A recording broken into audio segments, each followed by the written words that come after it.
Selamat pagi untuk kita semua. Perkenalkan, nama saya Serliana Krisanti Bui dengan NPM 3388017, Prodi Pendidikan Biologi semester 6A. Di sini saya akan mempresentasikan hasil PPT saya mulai dari konsep fisiologi hewan, sistem sirkulasi, sistem pernapasan, termoregulasi, dan sistem reproduksi pada hewan. Yang pertama, konsep dasar fisiologi hewan. Fisiologi hewan merupakan ilmu yang mempelajari normal tubuh dan berbagai gejala yang ada pada sistem hidup, serta pengaturan atas segala fungsi dalam sistem tersebut, atau dengan kata lain, yaitu ilmu yang mempelajari fungsi, mekanisme, dan cara kerja organ. Yang berikut struktur dan fungsi hewan.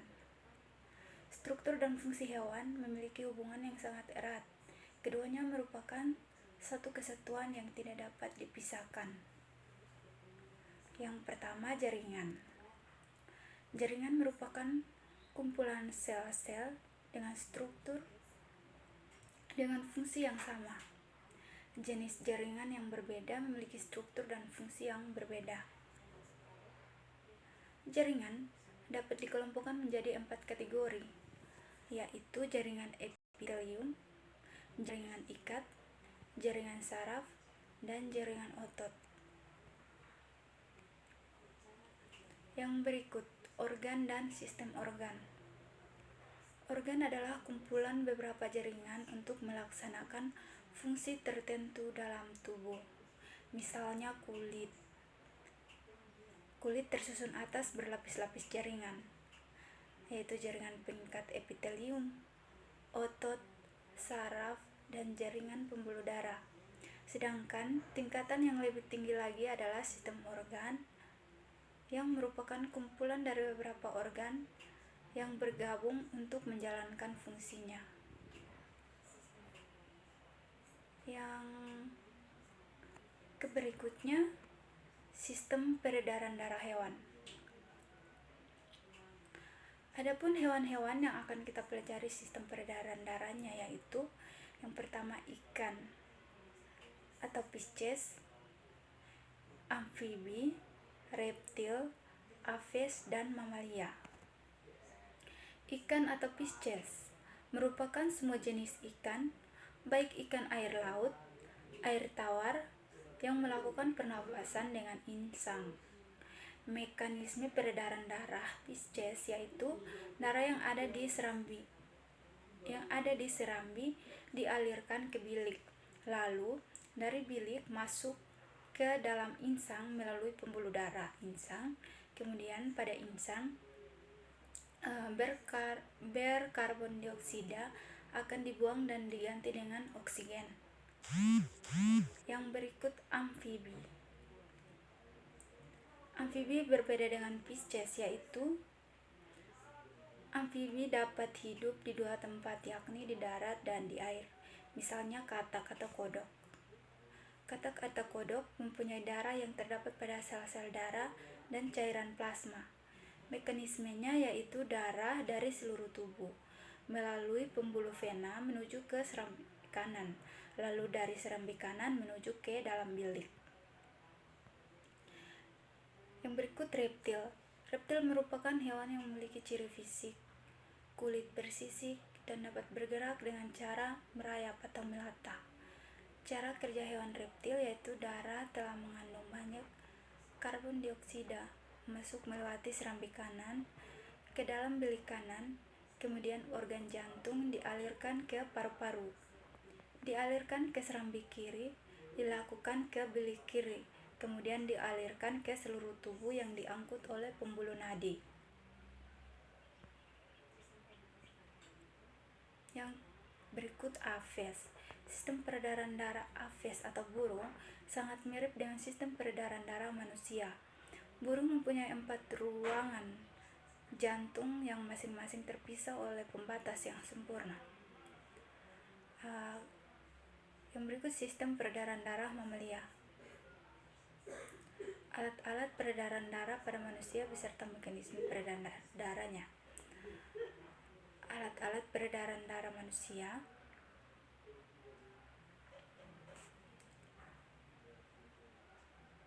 terdiri atas atrium kanan.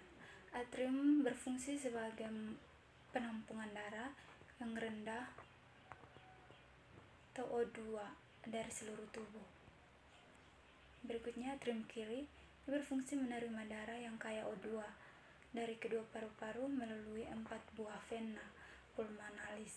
Kemudian darah mengalir ke ventrikel kiri lalu ke seluruh tubuh melalui aorta.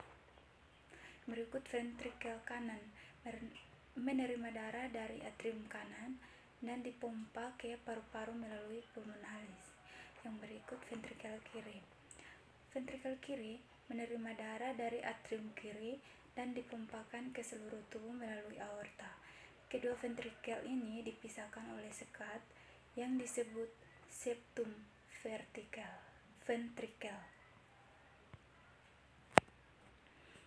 Yang berikutnya sistem pernapasan pada hewan.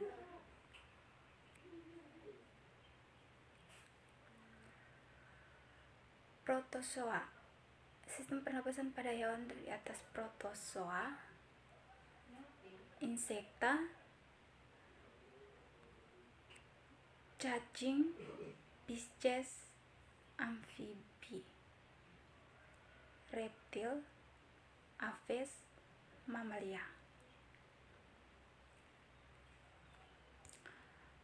Protozoa, contohnya amoeba sp. Hewan yang tergabung dalam kelompok hewan bersel satu ini belum memiliki organ pernapasan di dalam tubuh mereka, sehingga proses respirasi hewan bersel satu ini mengandalkan keluar masuknya udara melalui membran sel di kulit mereka.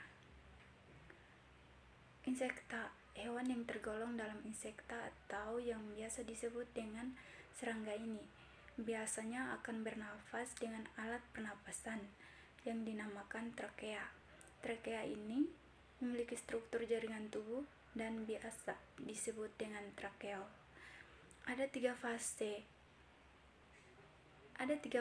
yaitu fase inspirasi, fase pertukaran gas, dan fase ekspirasi. Yang berikut cacing. Cacing, hewan yang tergolong dalam golongan cacing, sebagian besar pada umumnya bernapas dengan menggunakan permukaan kulitnya. Kulit cacing pada umumnya memiliki banyak kapiler darah dan juga kelenjar lendir yang secara kontinu akan sekali menghasilkan lendir. Pisces. Sistem pernapasan pada ikan adalah menggunakan insang yang biasanya berjumlah 4 pasang.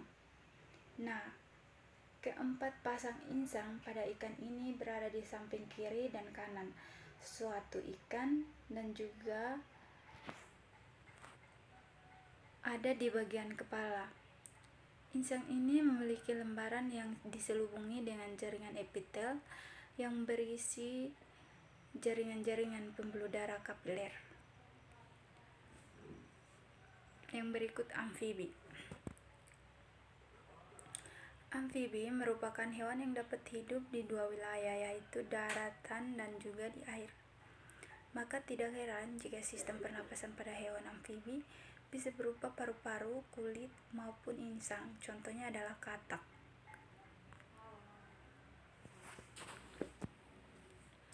Berikut reptil. Sistem pernapasan pada reptil biasanya berupa paru-paru dan juga cenderung mirip dengan aves, dengan seluruh pernapasan yang terdiri dari lubang hidung, bronkus, dan juga paru-paru. Nah, hewan yang termasuk reptil ini merupakan hewan seperti kadal, buaya, dan kura-kura. Yang berikut aves. Kelompok hewan yang akan dibahas adalah sistem pernapasan kelompok hewan aves. Hewan yang termasuk ke dalam spesies aves diantaranya adalah hewan unggas semacam berbagai jenis burung. Secara umum, hewan aves memiliki alat pernapasan. Berikut mamalia. Secara umum, proses pernapasan hewan mamalia ini sama persis dengan manusia, di mana melalui rongga hidung, faring, trakea, bronkus, sehingga paru-paru pernapasan pada mamalia. Contohnya pada manusia dibagi menjadi pernapasan dada dan pernapasan perut. Pernapasan dada merupakan pernapasan yang melibatkan otot tulang antar rusuk, dan pada pernapasan dada ini juga mempunyai dua fase, yaitu inspirasi dan ekspirasi.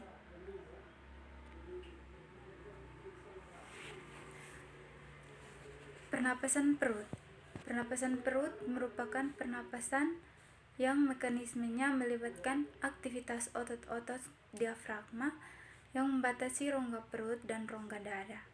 Dan pada pernapasan perut ini juga mempunyai dua fase, yaitu fase inspirasi dan fase ekspirasi. Yang berikutnya, termoregulasi. Pentingnya suhu pada hewan dan interaksi panas antara hewan dan lingkungan, serta termoregulasi pada hewan endoderm dan ektoderm. Termoregulasi adalah pengaturan suhu pada hewan. Dalam termoregulasi dikenal adanya hewan berdarah dingin dan hewan berdarah panas. Namun, para ahli biologi suka menggunakan istilah endoderm dan ektoderm yang berhubungan dengan sumber panas utama tubuh hewan. Ektoderm adalah hewan panas tubuhnya berasal dari lingkungan atau menyerap panas lingkungan. Suhu tubuh hewan ektoderm cenderung berfluktuasi tergantung pada suhu lingkungan. Hewan dalam kelompok ini adalah anggota invertebrata, ikan, amfibi, dan reptil. Sedangkan endoderm adalah hewan yang panas tubuhnya berasal dari hasil metabolisme. Suhu tubuh hewan ini lebih konstan. Endoderm umumnya dijumpai pada kelompok burung atau aves. Mekanisme perubahan panas tubuh hewan dapat terjadi dengan 4 proses, yaitu konduksi, konveksi, radiasi, dan evaporasi. Konduksi adalah perubahan panas tubuh hewan karena kontak dengan suatu benda. Konveksi adalah transfer panas akibat adanya gerakan udara atau cairan melalui permukaan tubuh. Radiasi adalah emisi dari energi elektromagnet. Radiasi dapat mentransfer panas antar objek yang tidak kontak langsung, contohnya radiasi sinar matahari. Yang berikut evaporasi, proses kehilangan panas dari permukaan cairan yang ditransformasikan dalam bentuk gas. Hewan yang mempunyai kemampuan adaptasi terhadap perubahan suhu lingkungan, contohnya pada suhu dingin. Mamalia dan burung akan meningkatkan laju metabolisme dengan perubahan hormon-hormon yang terlibat di dalamnya, sehingga meningkatkan produksi panas. Pada ektoderm, misalnya pada lebah madu, adaptasi terhadap suhu dingin dengan cara berkelompok dalam sarangnya. Ada beberapa adaptasi hewan untuk mengurangi kehilangan panas, misalnya adanya bulu dan rambut pada burung dan mamalia, otot, dan modifikasi sistem sirkulasi di bagian kulit. Yang berikut, sistem reproduksi hewan. Reproduksi adalah suatu proses biologis di mana individu organisme baru diproduksi. Reproduksi adalah cara dasar untuk mempertahankan diri oleh setiap makhluk hidup. Reproduksi secara umum dibagi menjadi dua bagian, yaitu reproduksi seksual dan reproduksi aseksual. Reproduksi aseksual, suatu individu dapat melakukan reproduksi tanpa melibatkan reproduksi lain dan spesies yang sama.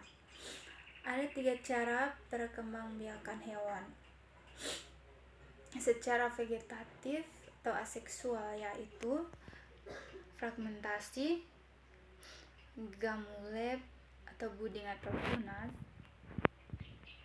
dan pembelahan sel. Fragmentasi adalah pemisahan salah satu tubuh yang kemudian dapat tumbuh dan berkembang menjadi individu baru. Tunas, pembentukan tonjolan pada salah satu bagian tubuh hewan dan berkembang menjadi individu baru. Pembelahan sel atau fisi terjadi pada organisme bersel satu. Pada proses fisi, individu terbelah menjadi dua bagian yang sama. Yang pertama, fisi yaitu pembelahan sel pada sel induk dan hasilnya akan berkembang menjadi individu baru. Ini yang pertama, pembelahan biner. Dan pembelahan multipel.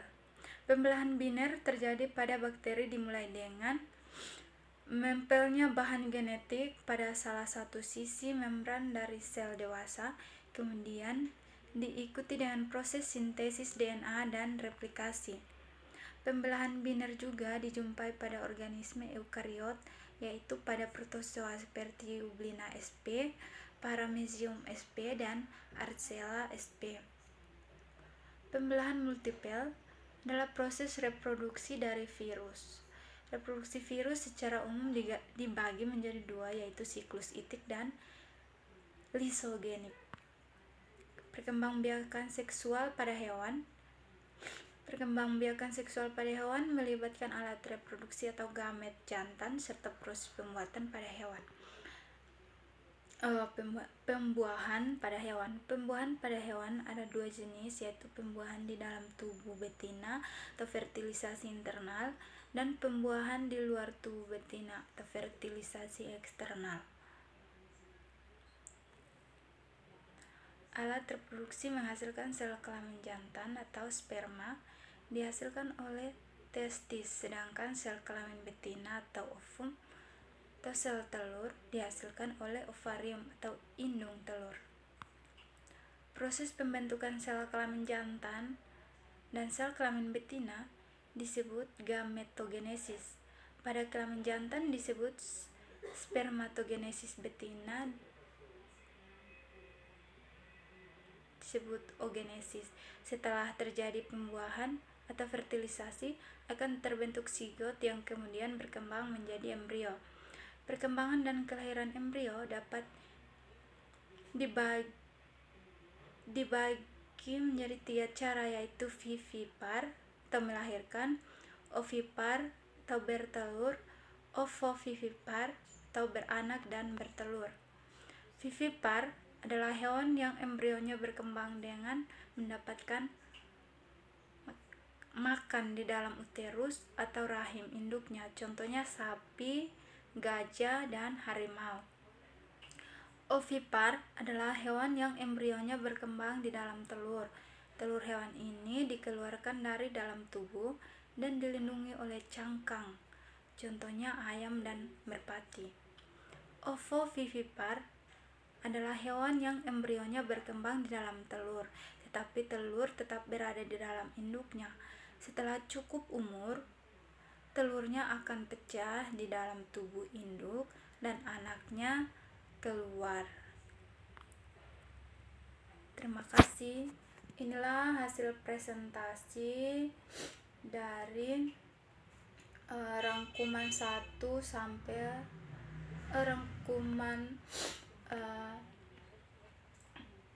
pertemuan 1 sampai dengan pertemuan ke-7.